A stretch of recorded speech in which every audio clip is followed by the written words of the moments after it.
ఇక్కడమ్మా మనకేంటంటే మన్ కీ బాత్ కార్యక్రమం కింద బ్రాకెట్లో అమ్మా ఆకాశవాణి మన్ కీ బాత్ మా ఆకాశవాణి యొక్క నిర్వహించే ఈ యొక్క మన్ కీ బాత్ కింద ఇప్పటి వరకు మా దీనికి ఎంత ఆదాయం లభించిందంటే 34.13 కోట్లు ఆదాయం లభించింది. ఇక మన్ కీ బాత్ కార్యక్రమం ఈ యొక్క మన్ కీ బాత్ కార్యక్రమం కింద మన ఇండియా ప్రైమ్ మినిస్టర్ మోడీ గారు ఈ యొక్క కార్యక్రమం లాంచ్ చేస్తారు.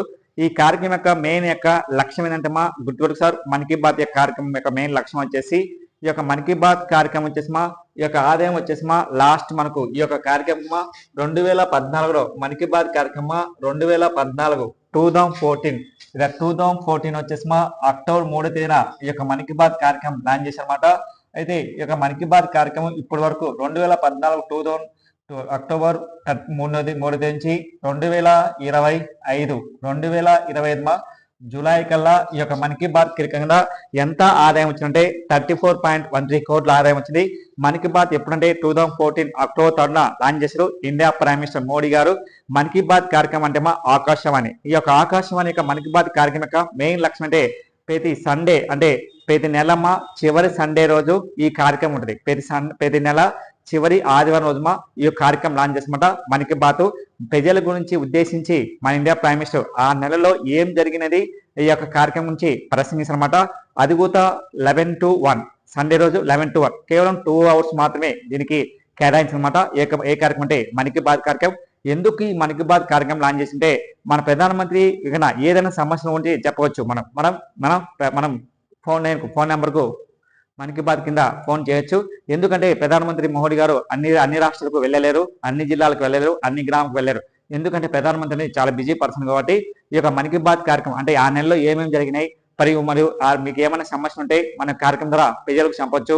ఏదైనా గ్రామీణ ప్రాంతాలు కానీ పట్టణ ప్రాంతాలు కానీ స్టేట్లో కానీ ఏదైనా సమస్య ఉంటే ఈ కార్యక్రమం మీద మనకు ఫోన్ చేసి కనుక్కోవచ్చుమా. ఏ కార్యక్రమం అంటే మన్ కీ బాత్ కార్యక్రమం. ఈ మన్ కీ బాత్ కార్యక్రమం మంచిదిమా. ఏంటంటే ప్రతి నెల చివరి ఆదివారం రోజు ఈ కార్యక్రమం. ఇటీవల ఈ యొక్క మన్ కీ బాత్ కార్యక్రమం 2024 అక్టోబర్ 3కు ఎన్ని సంవత్సరం అంటే 10 years కంప్లీట్. ఎన్ని సంవత్సరమా 10 సంవత్సరాలు పూర్తి. ఇది 11 years అవుతుంది కంప్లీట్ మా. గుర్తుపెట్టుకు సార్ ఏ కార్యక్రమం అంటే మన్ కీ బాత్ కార్యక్రమం. నెక్స్ట్ మా అదేవిధంగా గత 14 ఏళ్లలో మన దేశం యొక్క భారతీయ సుమారు 130 దేశాలకు చెందిన వలసకు వెళ్ళిన అక్కడి నుంచి పౌరసత్వానికి వదులుకున్న వాళ్ళు ఎంతమంది అంటే ఇక్కడ ఏంటంటే క్వశ్చన్ మా ఏదంటే చాలా ఇంపార్టెంట్ మన భారతదేశం వాళ్ళు వచ్చేసి విదేశాలు వెళ్తారు సార్. విదేశాలు వెళ్ళినప్పుడు దాదాపు గత 14 సంవత్సరాల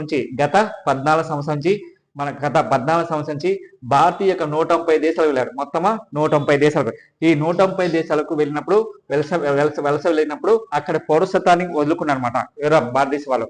అట్లా ఎంతమంది అంటే 20,20,86,037 మంది 37 మంది మన దేశం యొక్క పౌరసత్వాన్ని మన విదేశాల యొక్క పౌరసత్వాన్ని వదులుకొని మన దేశానికి రాలేదన్నమాట పౌరసత్వం. ఎందుకంటే కోవిడ్ టైంలో చాలా మంది ఎంతో మంది చనిపోయారు. దానివల్ల విదేశాల కంటే ఉపాధి తగ్గిపోయింది.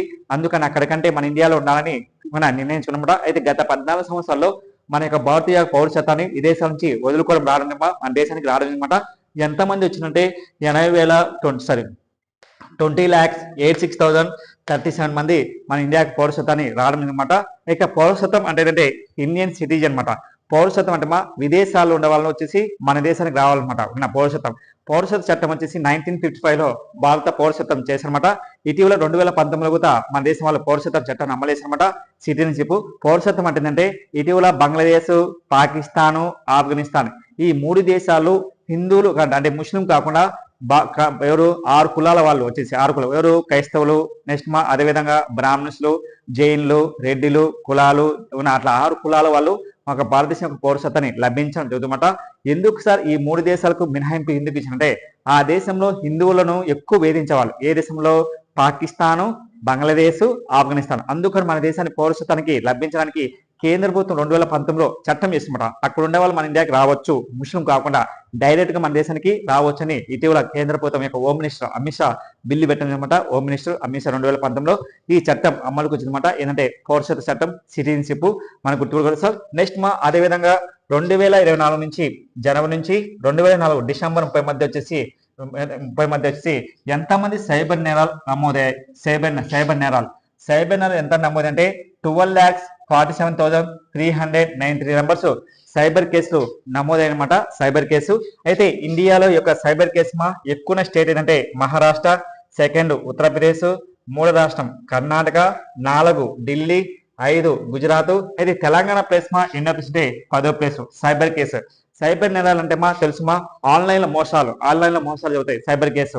ఎందుకంటే ఇటీవల సైబర్ కేసులు ఎక్కువ అయినమాట. అక్కడ ఆన్లైన్ లో యొక్క సైబర్ కేసులు ఎక్కువ నమోదైనమాట. అయితే ఇండియాలో యొక్క రిపోర్ట్ వచ్చేసి సైబర్ కేసు నమోదు రిపోర్ట్స్ అంటే ఇండియన్ సైబర్ క్రైమ్ కోఆర్డినేటర్ యొక్క సెంటర్ వాళ్ళు రిపోర్ట్ ఇచ్చారు. గుర్తుగురు సార్ మెయిన్ వచ్చేసి ఇండియన్ సైబర్ క్రైమ్ కోఆర్డినేటర్స్ ఈ యొక్క రిపోర్ట్ ఇదనమాట.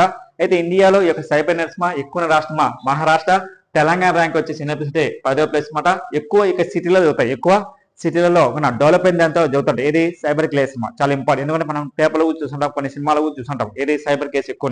నెక్స్ట్ అదేవిధంగా పిఎం కిసాన్ కింద ఆంధ్రప్రదేశ్ రైతులకు గత 3 ఏళ్లలో వచ్చేసి ఎంత ఆదాయం తన అకౌంట్ లో వేసానంటే కేంద్ర ప్రభుత్వం ప్రకటించింది ఇటీవల శీతాకాల సమావేశంలో. వర్షాకాల సమావేశంలో ఏంటంటే 9,191 కోట్లు వచ్చేసి చెల్లింపించారు. ఎప్పుడంటే 2002 నుంచి 2025 మధ్య జూలై మధ్య కేంద్ర ప్రభుత్వం వచ్చి ఏ స్కీమ్ కింద అంటే పిఎం కిసాన్ యోజన కింద మన రాష్ట్రం యొక్క గత 3 సంవత్సరాల్లో కేంద్ర ప్రభుత్వం వచ్చేసి రైతులకు వచ్చేసి ఏపీ వాళ్ళకు మాత్రమే, స్టేట్ వాళ్ళకు మాత్రమే 9,190 కోట్లు చెల్లించినట్టు కేంద్రం యొక్క పార్లమెంట్ లో చెప్పడం అనమాట. పిఎం కిసాన్ యోజన అంటే ప్రతి సంవత్సరానికి 6,000 రూపాయలు, ప్రతి సంవత్సరానికి 6,000 రూపాయలు పిఎం కిసాన్ కింద ఇస్తారు. మన స్టేట్ అయితే అన్నదాత సుఖీభావ కింద 14,000 రూపాయలు ఇస్తారు. 2 కలిపి 20,000 రూపాయలు కేంద్ర ప్రభుత్వం అకౌంట్ లో తను డిపాజిట్ చేస్తామాట. అట్లనే ఇక్కడ ఏంటంటే మెయిన్ వచ్చేసి పిఎం కిసాన్ కింద గత 3 సంవత్సరాల్లో మన ఏపీకి 9,190 కోట్లు చెల్లించడం జరిగింది ఏ స్కీమ్ కింద అంటే పిఎం కిసాన్ కింద. నెక్స్ట్ అదేవిధంగా ఆగస్టు 5, 2005 నుంచి మహిళలకు ఉచితంగా బస్సు పథకాన్ని ప్రకటిస్తున్నమాట. ఆ పథకం పేరు వచ్చేసి ఏంటంటే శ్రీ శక్తి మహిళా శక్తి. అదేవిధంగా దీనికోసం రాష్ట్ర ప్రభుత్వం వచ్చి 8,458 బస్సులు వచ్చేసి ఉచితంగా ప్రయాణించడం జరుగుతుందన్నమాట, ఉచితంగా ఇస్తున్నమాట. అదేవిధంగా దీన్ని ఎవరు లాంచ్ చేసింటే ఆంధ్రప్రదేశ్ యొక్క ముఖ్యమంత్రి నారా చంద్రబాబు నాయుడు వచ్చేసి మంగళగిరిలో లాంచ్ చేస్తున్నమాట. మంగళగిరిలో లాంచ్ చేసిన ఆగస్టు 10న మంగళగిరిలో లాంచ్ చేస్తున్నమాట. అయితే ఇక్కడ ఉచిత బస్సు అనేది అన్ని మొత్తం 5 రకాల ఉచిత బస్సులు ఏది లగ్జరీ కానీ నెక్స్ట్ అదేవిధంగా అయితే నాన్ స్టాప్ అయితే ఉండదు సార్. కొన్ని సపోజ్ కడప నుంచి తిరుపతి ఉంటుంది, కడప నుంచి పొద్దుటూరుకు ఆ బస్సులకు లేదండి. తిరుమల వే బస్సులకు కానీ అటు నాన్ స్టాప్ బెంగళూరు కానీ చెన్నై కానీ అటు బస్సులకు లేవండి. మెయిన్ వచ్చేసి అది బాగా గుర్తుపెట్టుకోవాలి. ఇంకా అది అమలు చేస్తానండి. నాకు తెలిసి ఏదంటే కేవలం జీరో దాంతోనే అకౌంట్ మనం జీరో దాంతోనే ఒక టికెట్ రూపంలో ఇవ్వడం జరుగుతుందన్నమాట. అది గుర్తుకోండి సార్. ఏదంటే మహిళలకు ఉచిత బస్సు ఏదంటే శ్రీశక్తి ఇండియాలో మొట్టమొదటి మహిళల శ్రీశక్తి బస్సు అనేది ఇండియాలో మొట్టమొదటి భారతదేశంలో మొట్టమొదటిసారిగా మహిళలకు ఉచిత బస్సు అనే కార్యక్రమం వచ్చేసి ఏ రాష్ట్రం అమలు చేసింది ఫస్ట్ వచ్చేసి తమిళనాడు. అప్పుడు జయలలిత సీఎం ఉన్నప్పుడు మహిళలకు ఉచితంగా బస్సు అమలు చేశారు. మళ్ళీ సెకండ్ స్టేట్ వచ్చేసి ఏ స్టేట్ అంటే కర్ణాటక. మళ్ళీ వచ్చేసి ఏదంటే తమిళనాడు. సెకండ్ వచ్చేసి ఏదంటే కర్ణాటక. థర్డ్ వచ్చేసి ఏ రాష్ట్రం అంటే ఢిల్లీ. మళ్ళీ ఫోర్త్ వచ్చేసి ఏ రాష్ట్రం అంటే ఇక్కడ తెలంగాణ కూడా లాంచ్ చేసినమాట ఈ యొక్క పథకం స్టేట్. మళ్ళీ 5వ రాష్ట్రం ఏ స్టేట్ అయితే ఆంధ్రప్రదేశ్ ఒకవేళ అమలు చేసే ఆగస్టు 10 నుంచి 2020 నుంచి మహిళలకు ఉచిత బస్సు ప్రయాణించనమాట. మంచి స్కీమ్ లాంచ్ చేశారు. ఎందుకంటే దీనివల్ల గవర్నమెంట్కి వచ్చి నెలకు సంవత్సరానికి వచ్చి 1,900 కోట్లు మన ప్రజల మీద గవర్నమెంట్ మీద ఆధారపడుతున్నమాట, ఆదాయం అవుతుందన్నమాట. అది గుర్తుపడు సార్. నెక్స్ట్ అదేవిధంగా ఇటీవల వచ్చేసి దేశవ్యాప్తంగా కేంద్ర ఎలక్షన్ కమిషన్ ఒక ఏం చెప్తుందంటే దేశవ్యాప్తంగా 334 పార్టీలను వచ్చి రద్దు చేశారు. అంటే ఇది కేంద్ర ఎలక్షన్ కమిషన్ ఒక రిపోర్ట్ ఇచ్చింది. ఏంటంటే 334 పార్టీలను వచ్చేసి రద్దు చేసినట్టు కేంద్ర ఎలక్షన్ కమిషన్ చట్టం ప్రకారం కేంద్ర ఎలక్షన్ కమిషన్ చట్టం ప్రకారం సెక్షన్ 29 ప్రకారం వచ్చేసి 1952 ప్రకారం ప్రజా చట్టం ప్రకారం కేంద్రం యొక్క ఎలక్షన్ చట్టం ప్రకారం ప్రజా చట్టం ప్రకారం సెక్షన్ 29 ప్రకారం వచ్చేసి కేంద్ర ఎలక్షన్ కమిషన్ దేశవ్యాప్తంగా ఇప్పటి వరకు 334 పార్టీలను రద్దు చేసినట్టు కేంద్ర ఎలక్షన్ కమిషన్ ప్రకటించిందన్నమాట. అదేవిధంగా ఆదాయ పన్ను చట్టం ప్రకారం 1961 ప్రకారం వచ్చేసి భారతదేశంలో 334 పార్టీలను రద్దు చేశారన్నమాట.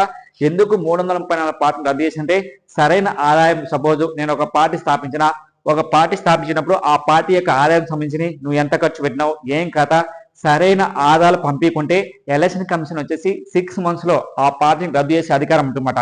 ఇప్పుడు క్లెయిమ్ ఉంటుంది. ఇప్పుడు నాకు ఎంత ఆదాయం ఏం కథ అని ప్రతి ఒక్కటి మీ ఎలక్షన్ కమిషన్ ఖచ్చితంగా ఆడిట్ రూపంలో ఖచ్చితంగా పంపించాలన్నమాట. ఒకవేళ నిజమా తప్పు అయిన ఒకవేళ అతనికి శిక్ష చేస్తారన్నమాట. ఇక శిక్ష చేస్తారు. మరి ఆ పార్టీని రద్దు చేస్తారు. అట్లా ఇండియాలో మొత్తం వచ్చేసి మా సరైన ఆదాయాలు సరిగా లేనందుకు కేంద్ర ఎలక్షన్ కమిషన్ వచ్చి 334 పార్టీలు రద్దు చేశారు. అయితే ఈ జాబితాలో తెలంగాణ నుంచి 13, ఏపీ నుంచి 5 పార్టీలు వచ్చేసి రద్దు చేసిన అనమాట. అదేవిధంగా ఇక్కడ ఏంటంటే ఈ యొక్క కేంద్ర ఎలక్షన్ కమిషన్ మా రిపోర్ట్ ప్రకారం ఏంటంటే దేశంలో ఎన్ని నేషనల్ పార్టీలు అంటే కేవలం వచ్చేసి 6 నేషనల్ పార్టీలు. అదేవిధంగా నెక్స్ట్ లోకల్ పార్టీ వచ్చేసి ఏంటంటే 67 పార్టీలు. రాష్ట్రం యొక్క పార్టీలు ప్రాంతీయ పార్టీలు. ఇప్పుడు నేషనల్ పార్టీ అంటే వేరు సార్. నేషనల్ పార్టీ అంటే 6 ఉంటాయి.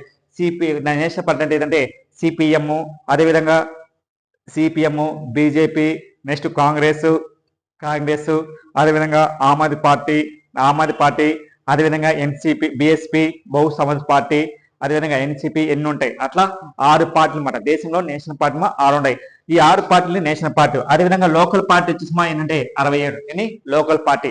ఈ యొక్క లోకల్ పార్టీ వచ్చేసి 67. ఈ లోకల్ పార్టీ వచ్చేసి ఏపీ నుంచి ఎగ్జాంపుల్ లోకల్ పార్టీ ఏపీలో స్టేట్ లో ఉమ్మడి రాష్ట్రాల్లో వచ్చేసి ఏ పార్టీ అంటే తెలుగుదేశం పార్టీ, అదేవిధంగా తెలంగాణ వచ్చేసి టిఆర్ఎస్ పార్టీ, అదేవిధంగా జనసేన పార్టీ ఏపీలో, అదేవిధంగా నెక్స్ట్ అదేవిధంగా వైఎస్ఆర్ పార్టీ, ఇట్లా లోకల్ పార్టీలు. అదేవిధంగా ఎంఐఎం పార్టీ, ఎట్లా మనకు గుర్తుకొస్తాం అంటే లోకల్ పార్టీస్ అన్నమాట. Local parties. ఇప్పుడు బీజేపీ అనేది నేషనల్ పార్టీ, కాంగ్రెస్ అనేది నేషనల్ పార్టీలు.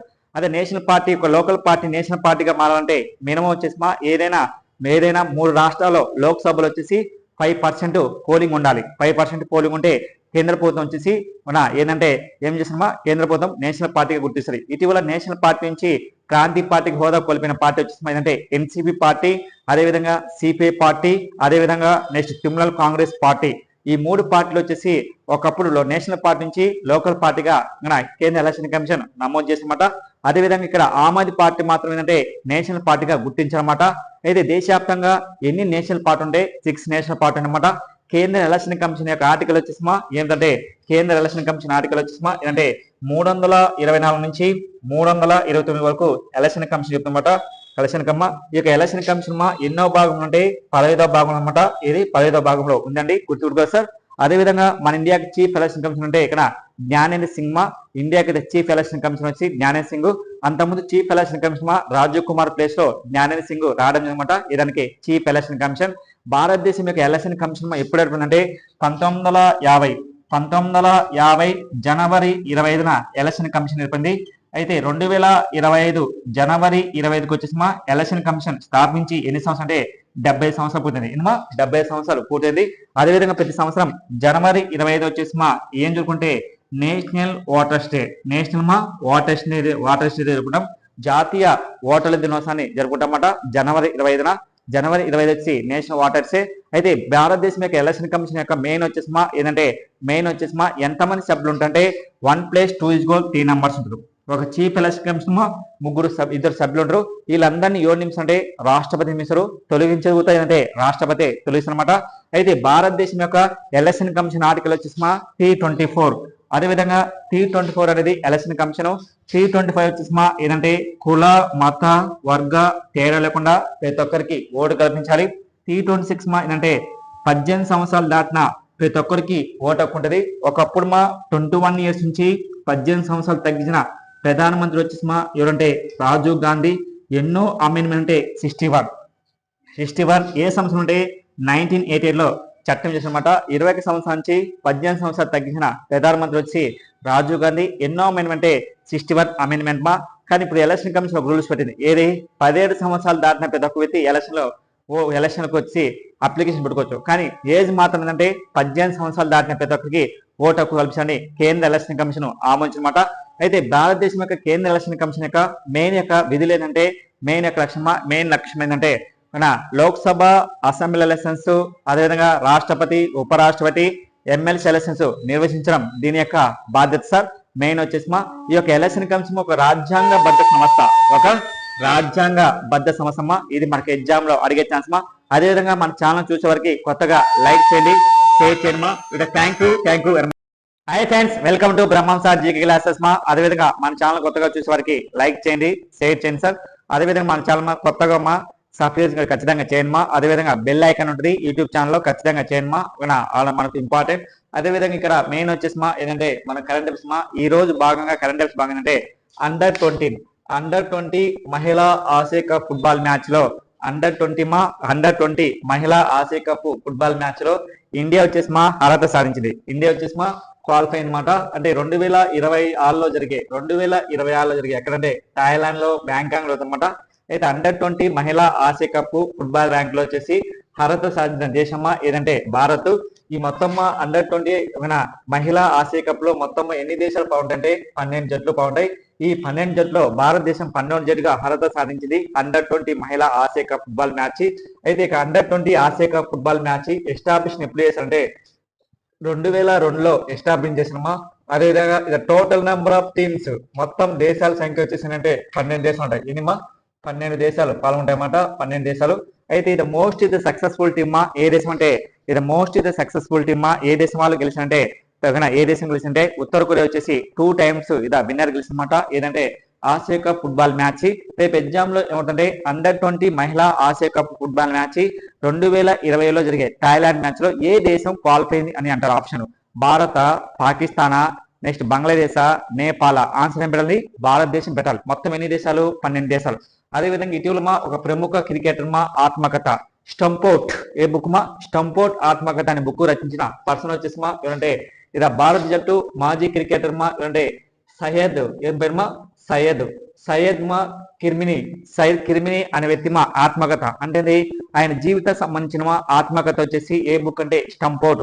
ద ప్రముఖ క్రికెటర్ మాజీ క్రికెటర్ మనకు ఒక ఫైనల్ మ్యాచ్ లో 1980లో వరల్డ్ కప్ క్రికెట్ లో ఫైనల్ మ్యాచ్ లో వచ్చేసి క్రికెట్ లో ఈయన ప్రముఖ బాధ్యత వహించాడు. ఎవరంటే ప్రముఖ ఏంటంటే సయ్యద్ కిర్మాని అనే వ్యక్తి. ఆయన యొక్క ఆత్మకథ ఏంటంటే స్టంపోర్ట్. రేపు ఎగ్జామ్ లో ఏమవుతుంటే స్టంపోర్ట్ అనే ఆత్మకథ ఈ కిన్వాల్లో ఎవరి యొక్క ఆత్మకథ అని అడిగే ఛాన్స్ మాట. నెక్స్ట్ అదేవిధంగా ఆసియా సర్ఫింగ్ ఛాంపియన్షిప్ లో పురుషుల విభాగంలో కాంస్య పథకం గెలిచిన భారతీయ తొలి వ్యక్తి అంటే రమేష్ బుదియా అనే వ్యక్తి ఏంటంటే ఇక్కడ కరెంట్ అఫైర్స్ అంటే ఆసియా సర్ఫింగ్ ఛాంపియన్షిప్ లో పథకం సాధించిన ప్రముఖ భారతీయ క్రీడాకారుడు తొలి భారతీయ క్రీడాకారుడు అంటే రమేష్ బుదియా ఘనత సాధించాడు. ఈయన ఓపెన్ పురుషుల విభాగంలో వచ్చేసి కాంస్య పథకం వచ్చింది. ఇది ఓపెన్ పురుషుల విభాగంలో కాంస్య పథకం గెలిచిన ప్రముఖ పర్సన్ ఏంటంటే రమేష్ బుదియా అనే ఘనత సాధించాడు. అది గుర్తుపెట్టుకోవాలి సార్. నెక్స్ట్ అదేవిధంగా ఇండియా కెప్టెన్ టెస్ట్ కెప్టెన్ ఏంటంటే సుమన్ గిల్ వచ్చేసి ఆయనకి జెస్సీకి వేలంపాట్లో ఎన్ని లక్షలు కొట్టినంటే 5.4 lakhs వచ్చేసి ఆయనకి Jessie number Mahindra Singh Dhoni Jessie number 7, Virat Kohli Jessie number ఏంటంటే 18. వాళ్ళ నెంబర్స్ ఉంటాయి. జెస్సీ నెంబర్ వెనకాల డ్రెస్ వెనకాల ఆ జెస్సీ యొక్క వేలంపాట్లో ఇంగ్లాండ్ లో జరిగిన టెస్ట్ మ్యాచ్ లో మ్యాన్ ఆఫ్ సిరీస్ అవార్డు కూడా వచ్చింది ఎవరంటే సుమన్ గిల్ కు. ఎందుకంటే ఈ యొక్క 5 టెస్ట్ మ్యాచ్లు వచ్చేసి ఎక్కువ రన్ చేసిన పర్సన్ గా ఇది సుమన్ గిల్ గెలిచాడు. ఇది ఫస్ట్ కెప్టెన్ గా ఆయన బాధ్యత గురించి రికార్డ్స్ ఉంచారనమాట. అయితే ఇక్కడ మెయిన్ వచ్చేసి ఇండియా క్రికెట్ కెప్టెన్ ఎవరంటే సుమన్ గిల్ ఆయనకి జెస్సీకి వేలంపాటు వేసారనమాట ఇంగ్లాండ్ లో. ఆ ఇంగ్లాండ్ వేలంపాటు వచ్చేసి ఎంత అంటే 5.41 lakhs వరకు ఈయన వేలంపాటులో కొనుగోలు చేశారనమాట. నెక్స్ట్ అదేవిధంగా భారతదేశంలోనే భారతదేశం అంత పొడవైన రైల్ గూడ్స్ ఎక్కడ లాంచ్ చేశారు ఎక్కడ ప్రవేశపెట్టంటే తూర్పు మధ్య రైల్వేలో దీన్ని లాంచ్ చేశారు. అయితే ఆ రైలు పేరు వచ్చేసి ఏంటంటే ఆ రైలు పేరు యొక్క గూడ్స్ రైలు పేరు ఏంటంటే రుద్దిస్తా అనే యొక్క అది పొడవైన గూడ్స్ రైల్ దీని యొక్క పొడవు వచ్చేసి ఏంటంటే 4.5 kilometers అదేవిధంగా ఇందులో వచ్చేసి 35.4 వ్యాగన్లు అదేవిధంగా 7 వచ్చేసి ఇంజన్లు ఉంటాయన్నమాట. రేపు ఎగ్జామ్ లో ఏమంటే భారతదేశంలోనే ఇండియాలోనే అది పొడవైన గూడ్స్ రైలు వచ్చేసి ప్రవేశపెట్టిన ఏంటంటే తూర్పు మధ్య రైల్వే అయితే ఇక్కడ రైలు వచ్చేసి దాని పేరు వచ్చేసి ఏంటంటే దుస్తా అనే రైలు పొడవు ఎంతంటే 4.5 kilometers. అంటే ఇది భారతదేశంలో పొడవైన గూడ్స్ రైలు ఇటీవల ఎక్కడ ప్రవేశింటే తూర్పు మధ్య రైలు. ఎవరు దీన్ని ప్రకటించారంటే కేంద్రం యొక్క మన ఇండియాకి రైల్వే శాఖ మంత్రి వచ్చేసి అంటే ఇండియా రైల్వే శాఖ మంత్రి అశ్విని వైష్ణవ్ ప్రకటించారు. అదేవిధంగా ప్రపంచంలోని అతి ఎక్కువ పొడవైన వచ్చేసి ఏంటంటే రైల్వే ప్లాట్ఫామ్ కూడా ఎక్కడ లాంచ్ చేసింటే ఇటీవల వచ్చి హుబ్లీ. అదేవిధంగా ఇటీవల ప్రపంచంలోనే రైల్వే వంతెన కూడా ఎక్కడంటే జమ్మూ కాశ్మీర్లోని చైనా నదిపైన లాంచ్ చేశారు. అదేవిధంగా ఇండియాలో వచ్చేసి కేంద్ర ప్రభుత్వం యొక్క మన ఇండియాలో త్వరలో వచ్చేసి బుల్లెట్ రైలు కూడా లాంచ్ చేస్తారు 2026లో. మన దేశం యొక్క 2026 ఆగస్టు 10 కల్లా బుల్లెట్ రైలు లాంచ్ చేయడానికి లక్ష్యం పెడుతుందన్నమాట. ప్రపంచంలో ద ఫాస్టెస్ట్ రైల్ మా ఏ రైలు అంటే బుల్లెట్ రైలు మన దేశం రైల్వే వ్యవస్థలో చాలా ప్రముఖ సంస్థగా సాధించడం అనమాట. ఇటీవల లాస్ట్ 2 years నుంచి రైల్వే వ్యవస్థ చాలా ప్రముఖ స్థానంలో సాధించింది మన దేశమ్మా. ఈ యొక్క త్వరలో ప్రపంచంలో ఫాస్టెస్ట్ రైలు వచ్చేసి ఏదంటే బుల్లెట్ రైలు. ఒకవేళ బుల్లెట్ రైలు లాంచ్ చేస్తే ప్రపంచంలో 3వ దేశంగా చరిత్ర సృష్టించమా. ఏ దేశం అంటే ఇండియా. ఈ యొక్క బుల్లెట్ రైలు గంటకు వచ్చేసి 340 kilometers వేగంతో ఈ యొక్క బుల్లెట్ రైలు ప్రయాణిస్తున్నమాట. అది గుర్తుపెట్టుకోవాలి సార్. అదే విధంగా ఇక్కడ ఏంటంటే భారతదేశంలో పొడవైన గూడ్స్ రైలు ఎక్కడ అంటే తూర్పు మధ్య రైల్వేలో లాంచ్ చేసినమాట. కేంద్రం యొక్క రైల్వే శాఖ మంత్రి అశ్విని వైష్ణవ్ చెప్పారు. అదేవిధంగా ఇటీవల కేంద్ర ప్రభుత్వం వచ్చేసి ఒక స్కీమ్ లాంచ్ చేసింది కేంద్ర ప్రభుత్వం ఇటీవల క్యాబినెట్ ఆమోదించింది. ఆ స్కీమ్ పేరు వచ్చేసి ఏదంటే మెరిట్. ఏ స్కీమ్? మెరిట్ అనే స్కీమ్ కేంద్ర ప్రభుత్వం లాంచ్ చేసింది. మెరిట్ యొక్క పథకం కోసం కేంద్ర ప్రభుత్వం 4,200 కోట్లు కేటాయించింది. మెరిట్ అనే పథకం. ఈ యొక్క మెరిట్ యొక్క పథకం యొక్క మెయిన్ లక్ష్యం ఏంటంటే సాంకేతిక విద్యా రంగంలో పరిశోధన కోసం కేంద్ర ప్రభుత్వం ఒక స్కీమ్ లాంచ్ చేసింది. ఆ స్కీమ్ వచ్చేసి అంటే మెరిట్. ఏ స్కీమ్? మెరిట్ అనే స్కీమ్ ను లాంచ్ చేసినమాట. దీనికోసం 4,200 కోట్లు కేటాయించింది. అదేవిధంగా ప్రధానమంత్రి ఉజ్వాల యోజన. ప్రధానమంత్రి ఉజ్వాల యోజన కోసం 12,060 కోట్లు కేటాయించింది అనమాట. ఇక్కడ మనకి ఎగ్జామ్ లో ఏముందంటే ఉజ్వాల స్కీమ్, ప్రధానమంత్రి ఉజ్వాల స్కీమ్. ఈ యొక్క ప్రధానమంత్రి ఉజ్వాల కోసము కేంద్ర ప్రభుత్వం మళ్ళీ ఎన్ని కోట్లు పెంచిందంటే 12,060 కోట్లు కేటాయించిందన్నమాట. అయితే ప్రధానమంత్రి ఉజ్వాల యోజన అంటే ఏంటంటే భారతదేశంలోని ఎల్పిజి గ్యాస్ భారతదేశంలోని ఎల్పిజి గ్యాస్ మహిళలకు సబ్సిడీ మాట. ఇది సబ్సిడీ పథకంగా గవర్నమెంట్ వచ్చేసి ఉచితంగా ఇస్తారనమాట. ఉచితంగా సబ్సిడీ మన పథకాన్ని ఇస్తుంది. ఇప్పుడు మన ఆంధ్రప్రదేశ్ యొక్క ముఖ్యమంత్రి నారా చంద్రబాబు నాయుడు వచ్చి దీపం 2 స్కీమ్ లాంచ్ చేశారు. మహిళలకు సంవత్సరానికి 3 గ్యాస్లు ఉచితంగా ఇవ్వాలి లక్ష్యం పెట్టుకునేది. అట్లనే కేంద్ర ప్రభుత్వం కూడా సబ్సిడీ కింద కేంద్ర ప్రభుత్వం ఒక స్కీమ్ లాంచ్ చేస్తున్నా. ఏదంటే ప్రధానమంత్రి ఉజ్వాల యోజన. ఈ యొక్క ప్రధానమంత్రి ఉజ్వాల కింద కేంద్ర ప్రభుత్వం ఎంత మందికి లబ్ధి పొందింటే 10.33 crores అంటే ఇది దాదాపు 10 కోట్ల పైన ఈ యొక్క స్కీమ్ కింద లబ్ధి పొందారు. లక్ష్యం ఏంటంటే ఈ యొక్క ప్రధానమంత్రి ఉజ్వాల యోజన లాస్ట్ 2015లో లాంచ్ చేశారు ఇండియా ప్రైమ్ మినిస్టర్ మోడీ గారు. అయితే ఈ యొక్క స్కీమ్ యొక్క మెయిన్ లక్ష్యం అంటే ఉచితంగా మహిళలకు ఎల్పీ గ్యాస్ ద్వారా సబ్సిడీ లక్ష్యం పెట్టుకునేది. కానీ ఇప్పటి వరకు 10.35 కోట్ల మంది 10.3 కోట్ల మంది వచ్చి ఉన్న 10.3 కోట్ల మంది అంటే 10 కోట్ల పైన మహిళలకు ఎల్పీ గ్యాస్ ఇవ్వడం జరిగింది. అది గుర్తుకోవాలి సార్. ప్రధానమంత్రి యొక్క ఉజ్వాల యోజన అనేది చాలా ఇంపార్టెంట్. ఉచితంగా మహిళలకు గ్యాస్ ఇవ్వాలన్నమాట. ఎందుకంటే ఈ స్కీమ్ వచ్చేసి ఎన్నో పథకాలు కూడా అమలు చేయడం జరిగిందన్నమాట మన ఇండియా ప్రధానమంత్రి మోడీ గారు.